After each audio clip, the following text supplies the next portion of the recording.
उनके कैमरे से शूट किए, उन्होंने कोई चार्ज लिया, उसके बाद हम छोड़ ही दिए। लॉकडाउन लगा तब हम कहें आप कैसे पढ़ाएंगे, वो तो 1 दिन 2 दिन करते करते अचानक लंबा हो गया। तब हमको लगा, याद आया कि ओहो मेरा एक चैनल भी है वहाँ पे तो उस समय उस पर लगभग 30,000 सब्सक्राइबर हो चुके थे। तो जैसे लॉकडाउन लगा तो उस पर पढ़ाना चालू किया, और पता नहीं क्या लोगों को पढ़ाई में इतना इंटरेस्ट आ गया कि आपका स्टाइल ऐसा है थोड़ा सा, आप आई थिंक पढ़ाई के साथ साथ में जो बीच बीच में आप थोड़ा बहुत छोड़ते रहते हैं ना, मतलब जो एंटरटेनमेंट चलता रहता है। ये बात हम देखिए, जब हम गुलाम थे ना, तो अंग्रेजों ने एक चाल चला था कि भारत को हम फिजिकली गुलाम रखेंगे 100-200 साल, मेंटली 1000 साल कर देंगे। उन्होंने पढ़ाई का मॉडल चेंज कर दिया। उन्होंने ऐसा डिजाइन किया कि ये टीचर की रिस्पॉन्सिबिलिटी है, वो पढ़ा के चला जाए। टीचर की रिस्पॉन्सिबिलिटी यहां खत्म नहीं हो जाती है। पढ़ाना तो कोई भी पढ़ा सकता है, टीचर की इससे बड़ी रिस्पॉन्सिबिलिटी होती है उसे समझाना। वो समझा कि नहीं समझा। अगर लड़का आपके समझाने के बाद डाउट रह गया तो ये आपकी गलती है। लड़का हमसे पूछता है सर इतनी भीड़ है आपके पास, तो कहते सर डाउट कैसे पूछेंगे? हम कह रहे यार तुम्हारा डाउट बचेगा तब ना पूछेगा तुम डाउट यहाँ पर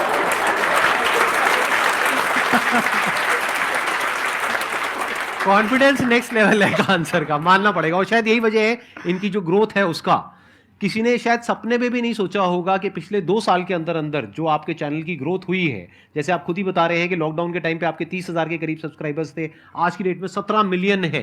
और मेरा एक क्वेश्चन और है, इससे पहले कि ऑडियंस में से आपसे कोई क्वेश्चन पूछे, कि कई बार आप ऐसे भी टॉपिक्स टच करते हैं जो थोड़े से कंट्रोवर्शियल हैं या थोड़े से सेंसिटिव हैं, जिसके ऊपर बात करने की हिम्मत आई थिंक बहुत ही कम लोगों में है। तो आपको कभी ये नहीं लगता है कि कहीं ज्यादा तो नहीं हो रहा है, इसको थोड़ा रोक देते हैं, थोड़ा कम कर देते हैं? क्योंकि कोई लाइन ही नहीं है वैसे तो बोलने को, तो आप कुछ भी बोल दो, कितना भी बोल दो। हुई है कंट्रोवर्सी बहुत बार। एक्चुअली बचपन से हमको फौज में जाना था, और फौज वालों के लिए ये सब मायने नहीं रखता। उसको करना है मतलब करना है, तुम सामने कुछ भी रहो, डजंट मैटर।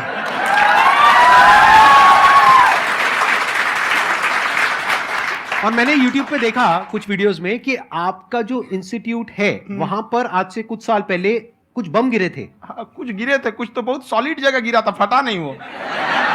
मतलब आपके आसपास? हाँ, बम को भी पता है कि टीचर की इज्जत किया जाता है। क्या बात है, क्या बात है। मैं समझ पा रहा हूं कि ये आपके अंदर जो एटीट्यूड है ये कहां से आ रहा है, क्योंकि आप बचपन से ही फौज में जाना चाहते थे, तो आप जंग के मैदान में ही खड़े हैं एक तरीके से। बस फर्क ये है कि आपके हाथ में कलम है, हथियार ना हो करके। हथियार से एक आदमी की जान जा सकती है, हाँ। कलम से बहुत ताकत होता है। शिक्षा एक ऐसा हथियार है ना, हर कुरीतियों से लड़ सकता है, हर तरह की समस्याओं से। और ये एक ऐसा हथियार है, मेटल डिटेक्टर में भी नहीं पकड़ाता है।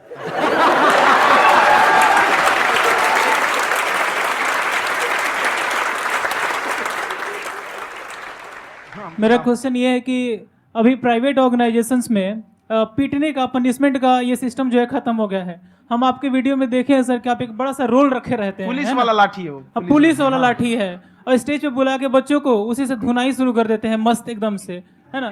तो सर मतलब कि बच्चे मतलब कि डरते नहीं है आपसे, और इस तरीके से कैसे कनेक्टेड हैं आपसे, है ना। और एक और क्वेश्चन सर, यूपीएससी का जो आप अपना बैच स्टार्ट करने वाले हैं, ठीक है, उसके बारे में बताइए सर, क्योंकि मुझे मतलब कुछ इशू करना है सर, ठीक है। और संदीप सर को देख लिए, मेरा तो वैसे ही हो जाना है।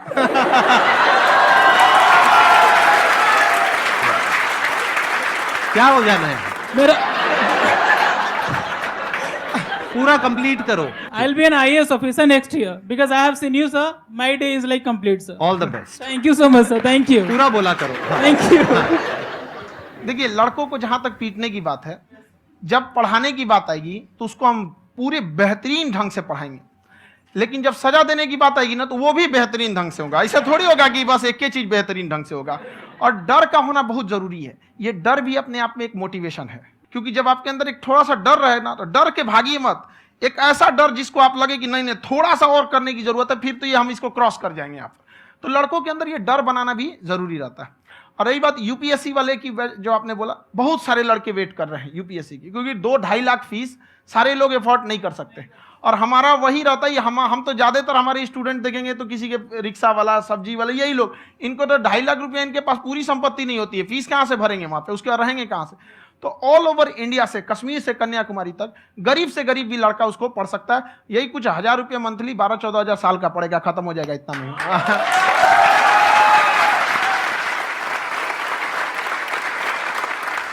ये जो डंडे वाली बात इन्होंने कही, ये सच है? मतलब आप सच में एक डंडा रखते हो? पुलिस का ही है वो। और मारते हो हाँ कि मतलब अगर कोई लड़की छेड़ता है या ऐसा कोई भी उल्टा नहीं, पुल्टा काम पढ़ाई करता लिखाई है कुछ भी गलती करेंगे तो पिटाएंगे वो यहाँ पे कैमरे जब- पे? ऑन कैमरा जैसा भी रहे, कुछ भी पिटाना तो उनको फिक्स है। एक तो कोई मतलब विधायक जी थे, उनके लड़का को पीट दिए तो चला दल बल लेके अपना वहां पे। उसने घर पे नहीं बताया था कि सर ने पीटा है, बस बोल दिया कोचिंग में पीटा है। बाद में पता चला हम पीटे हैं तो उसके पिताजी मेरे सामने और पीटे।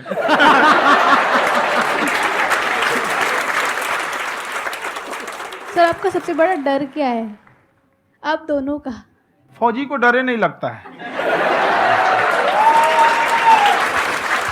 बाकी अफसर से पूछिए। आज के सेशन से पहले कोई डर नहीं था, लेकिन अब मुझे इनकी डंडे वाली कहानियां सुन करके डर लग रहा है कि कहीं मैंने गलती से कुछ बोल दिया अरे ऐसा और नहीं। इन्होंने कहीं पीछे कुछ रखा हुआ है और यही आ करके अगर इन्होंने मेरी पिटाई कर दी तो बहुत बुरा हो जाएगा, तो इसलिए हमको थोड़ा डर लग रहा है।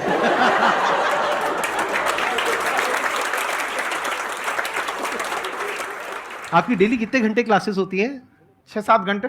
अभी भी खुद ही करते हो आप? हाँ, खुद ही हमारे classes स्टाफ करते हो? परेशान रहते हैं।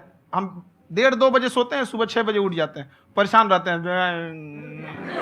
यार इतना क्यों करते हो, है ना? कभी क्योंकि तो उनको कुछ भी नहीं साथ साथ करते। लगना पड़ता है ना। उनको साथ साथ लगना पड़ता है। हम जग गए हैं तो कोई सोया थोड़ी रहेगा, परेशान रहते, दिन में सोते ही नहीं है वो बेचारा, कहीं कहीं जाके सोते रहता है। तो हम सीट बांध दिए कि भाई तुम इस समय सो जाना, तुम इधर सो जाना। आपकी शादी हो गई या नहीं हुई अभी?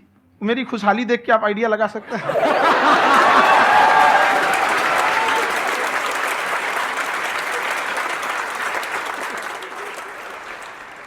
First of all I would like to say sir thank you so much to you and to your team कि आपने मुझे यहाँ आने का मौका दिया। एंड सर अब तक मैंने आपको सिर्फ फ़ोन या लैपटॉप में ही देखा है दोनों को, आज फर्स्ट टाइम लाइव देख रही हूँ तो बहुत अच्छा लग रहा है। तो मेरा क्वेश्चन ये है सर आपसे, जब हम लाइफ में कोई डिसीज़न लेते हैं कि हमें ये पर्टिकुलर चीज़ करनी है, और क्योंकि हम डिसीज़न लेते हैं तो हमारी आदत है कि पहले हम 4 लोगों से पूछते हैं कि तू बता तेरी क्या राय है, तू बता तेरी क्या राय है। तो उनमें से अगर कोई हमें कह देता है कि ये बेकार डिसीज़न है मत कर, तो हमारा माइंड कहीं ना कहीं डाइवर्ट होने लगता है और उसकी वजह से हम अपना डिसीज़न चेंज कर देते हैं।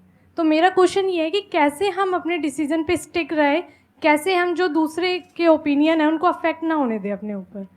दूसरे से सलाह लेने से पहले एक बार खुद उस पर रिसर्च कर लेना चाहिए, ताकि आप सामने वाला क्या सलाह दे रहा है आपको समझ में आना चाहिए। यहाँ पर ऐसा नहीं है कि कई बार ऐसे होते हैं कि दूसरे वाले को एक्सपीरियंस होता है, तो अगर आपको पहले से आइडिया है, उसके बारे में आप बेहतरीन ढंग से रिसर्च किए हैं कि क्या इसमें प्लस पॉइंट है, क्या निगेटिव है, उसके बाद आप किसी से सलाह लेने जाइए। ये नहीं कि मन में सीधा बता, गड़बड़ा जाएगा। तो वहाँ पे पहले आपको R&D करना पड़ता है, समझ में आया कि नहीं। और जिंदगी हो या गाड़ी, जीतेगा वही जो टाइम पे गियर चेंज कर रहा है। तो डिसीजन चेंज करना बहुत ज्यादा गलत नहीं है। इन्होंने बहुत अच्छी बात कही है और मैं इसी बात में थोड़ा सा और ऐड ऑन करूंगा कि ये जो आपने कहा ना कि अपने डिसीजन पे स्टिक कैसे रहें, ये कोई अच्छी क्वालिटी नहीं है, क्योंकि टाइम टू टाइम आपको अपने डिसीजंस को चेंज करना होता है। जैसे आपने 4 लोगों से डिस्कस किया, कोई इंसान कुछ पॉजिटिव बोल रहा है, कोई नेगेटिव बोल रहा है, उससे फर्क नहीं पड़ना चाहिए। डिपेंड ये करता है कि वो जो बोल रहा है उसका बेसिस क्या है, क्या वो किसी नॉलेज या एक्सपीरियंस के बेस पे बोल रहा है या ऐसे ही कुछ भी बोल रहा है। ऐसे ही बोल रहा है तो फिर उसकी बात पे ध्यान क्यों दे रहे हो। अगर किसी नॉलेज या एक्सपीरियंस के बेस पे बोल रहा है, फिर चाहे वो पॉजिटिव बोल रहा है चाहे नेगेटिव बोल रहा है, दोनों ही मायने रखता है। उसके बाद में रिसर्च करनी है और फिर रिसर्च करने के बाद में फाइनल डिसीजन अपना खुद का होना चाहिए। अब वो डिसीजन उससे अलग भी हो सकता है जो आपने पहले लिया था, और वो सेम भी हो सकता है। सर मेरा क्वेश्चन दोनों से है आपसे, how to deal procrastination and laziness. हमारा ब्रेन है ना, ये बहुत आलसी टाइप का, इसको आराम खोजना पसंद है। अब थोड़ा सा भी अब इसको आराम की ओर लेके चले गए ना तो फिर उधर ही रहेगा। आप सोचेंगे 10 मिनट आराम कर लेते हैं ना, तो 10 मिनट 2 घंटा बना देगा। उसको टॉर्चर कीजिए, चल 10 मिनट बाद में। उसको आप उस पर हावी में, वो कह रहा है कि हमको आराम चाहिए, आपको हाँ आराम मिलेगा, पहले काम फिर मिलेगा आराम। तो आप उसके हिसाब से मत चल। आपका मन कर रहा है थोड़ा सा देख लेते हैं, कोई नोटिफिकेशन आया, आप कोई काम कर रहे हैं, क्यों पहले काम कर लीजिए, बाद में देखिएगा ना नोटिफिकेशन। आप हावी मत होने दीजिए यहाँ पे। अगर आप 5 मिनट भी थोड़ा सा लूज पड़े ना, थोड़ा सा कमर सीधा कर लेते हैं, 2 घंटा बर्बाद कर दिया आपको। हावी मत होने दीजिएगा उसको अपने ऊपर। प्रोक्रेस्टिनेशन को तोड़ने का एक ही तरीका है, सबसे छोटे लेवल पे ले जा करके उस गोल को तोड़ दो। यानी वो गोल बहुत बड़ा है, उसको ब्रेक डाउन करो, उसके सबसे पहले स्टेप पे आ जाओ कि उसको अचीव करने का सबसे पहला स्टेप क्या है। जैसे गाड़ी चलाना सीखना है, उसका सबसे पहला स्टेप क्या है। अगर घर में कोई नहीं है सिखाने वाला या सिखाने वाली, तो बाहर जा करके जो गाड़ी का ड्राइविंग स्कूल है उधर जा करके पैसे दे दो। अब फंस गए ना तो फंसा दो अपने आप को। दिमाग ये लगाओ कि अपने आप को कैसे फंसाया जाए। जब हम फंस जाते हैं ना तो फिर हमको वो काम करना ही पड़ता है। Then there is no looking back. जब तक आप सोच रहे हो तब तक सोच रहे हो, उसको बोलते हैं पैरालिसिस ऑफ एनालिसिस, कि आप सोचते चले जा रहे हो अपने माइंड में, मैं ये करूंगा वो करूंगा वो करूंगा वो करूंगा, और प्रोक्रेस्टिनेट हो रहा है, वो चीज टलती चली जा रही है। तो उसको छोटे से छोटे लेवल पे ब्रेक डाउन करके उसको कर दो, दैट इज नंबर 1। और जैसे ही करना शुरू करते हो कोशिश करो कि उसको जब तक कि आप सही से नहीं कर लेते हो उसको छोड़ना नहीं है, तो आपकी लेजीनेस भी खत्म हो जाएगी। कई लोगों को तो हमने देखा है, जो सप्ताह में कुछ भी नहीं करता वो भी संडे को आराम कर रहा है।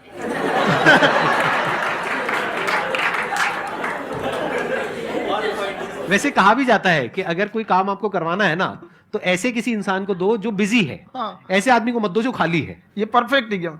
किसी को भी आप देखिएगा जिसको आप कहते हैं कि मतलब थोड़ा ठीक ठाक आप समझते हैं कि नहीं ये बहुत आगे निकल, वो एक काम को खत्म करने के बाद कभी आराम नहीं करेगा। एक काम खत्म हुआ उसको लगेगा हाँ एक खत्म हो गया अब दूसरा करना चाहिए।